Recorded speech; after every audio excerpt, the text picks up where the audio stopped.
আসসালামু আলাইকুম। তোমরা সবাই কেমন আছো প্রিয় শিক্ষার্থী বন্ধুরা? আজকে আবার একটি ভিডিও নিয়ে তোমাদের সামনে চলে আসলাম। লাইব্রেরি গল্পটি। কিছুদিন আগে লাইব্রেরি গল্পের পার্ট 1 দিয়েছিলাম। দেওয়ার পরে আমি বলেছিলাম যে পার্ট 2 দিও। পার্ট 1 ছিল লেখক পড়ি গল্পের থেকে প্রশ্ন এবং এমসিকিউ তৈরি করেছিলাম, কিন্তু এবার এমসিকিউ তৈরি করে দিব না, তৈরি করতে পারি নাই আমি। এর জন্য আন্তরিকভাবে দুঃখিত। ভিডিওর শুরুতে তোমাদের একটি তথ্য জানিয়ে দিই।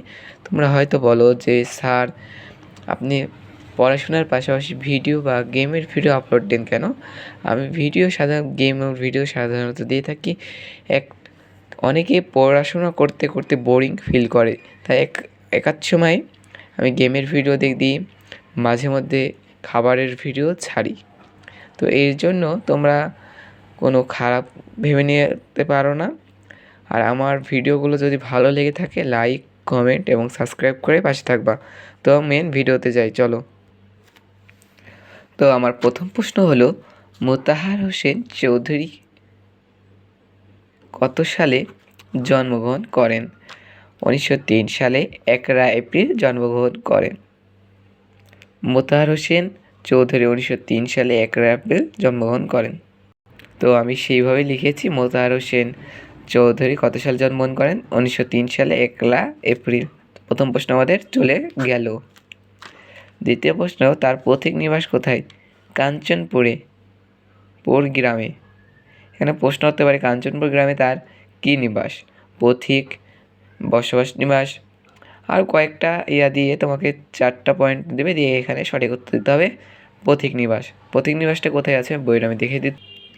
তার পৈতৃক নিবাস লক্ষ্মীপুর জেলার কাঞ্চনপুর গ্রামে। তার পৈতৃক নিবাস লক্ষ্মীপুর জেলার কোন গ্রামে? কাঞ্চন গ্রামে। তিনি কর্মজীবন কিসের ওপর অধ্যাপক ছিলেন? বাংলা ও সাহিত্যের ওপর। তিনি বাংলা সাহিত্যের ওপর কিসের অধ্যক্ষ ছিলেন? অধ্যাপক বাংলা ও সাহিত্যের ওপর।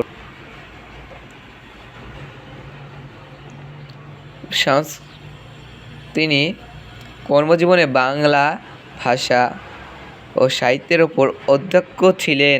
দ্বিতীয় প্রশ্ন, তিনি কোথায় থেকে কোন পত্রিকার সঙ্গে যুক্ত ছিলেন? তিনি ঢাকা থেকে শিখা পত্রিকায় যুক্ত ছিলেন। তিনি ঢাকা থেকে কোন পত্রিকায় যুক্ত ছিলেন? তিনি ঢাকা থেকে শিখা পত্রিকায় যুক্ত ছিলেন। ঢাকা থেকে প্রকাশিত শিখা পত্রিকার সঙ্গে যুক্ত ছিলেন। ঢাকা থেকে কোথায় প্রকাশিত কোন পত্রিকায় যুক্ত ছিলেন? ঢাকা থেকে প্রকাশিত শিখা পত্রিকায় যুক্ত ছিলেন। এরপরে প্রশ্ন আছে, তিনি ঢাকা বিশ্ববিদ্যালয় থেকে কি পাশ করেন? MA পাশ করেন। তিনি ঢাকা বিশ্ববিদ্যালয় থেকে কি পাশ করেন? এখানে সঠিক উত্তর আসতে পারে MA, BA, MBBS। আরও এইভাবে সঠিক উত্তর দিতে হবে তোমাকে। ক, খ, গ। কয়ে সঠিক উত্তর হবে MA পাস যদি লেখা থাকে, আর যদি খয়ে লেখা থাকে তাহলে MA পাস হবে। তিনি কত সালে মৃত্যুবরণ করেন? তিনি 1956 সালে মৃত্যুবরণ করেন। তিনি কত সালে মৃত্যুবরণ করেন? তিনি 1956 সালে মৃত্যুবরণ করেন। কত তারিখে মৃত্যুবরণ করেন? 18 সেপ্টেম্বর মৃত্যুবরণ করেন। 1956 সালে 18 সেপ্টেম্বর তিনি পরলোক গমন করেন। সভ্য ও সূক্ষ্ম তার 2টি অনুধাবন গ্রন্থ। কী কী গ্রন্থ তার 2টি? সভ্য ও সুখ তার অনুবাদ গ্রন্থ। তো প্রিয় শিক্ষার্থী বন্ধুরা, আজকের ক্লাসটি এ পর্যন্তই ছিল। এরপরে ক্লাসটি হবে তৈলচিত্রের ভূত, মানিক বন্দ্যোপাধ্যায়। এখান থেকে পার্ট 1-এ প্রশ্ন থাকবে,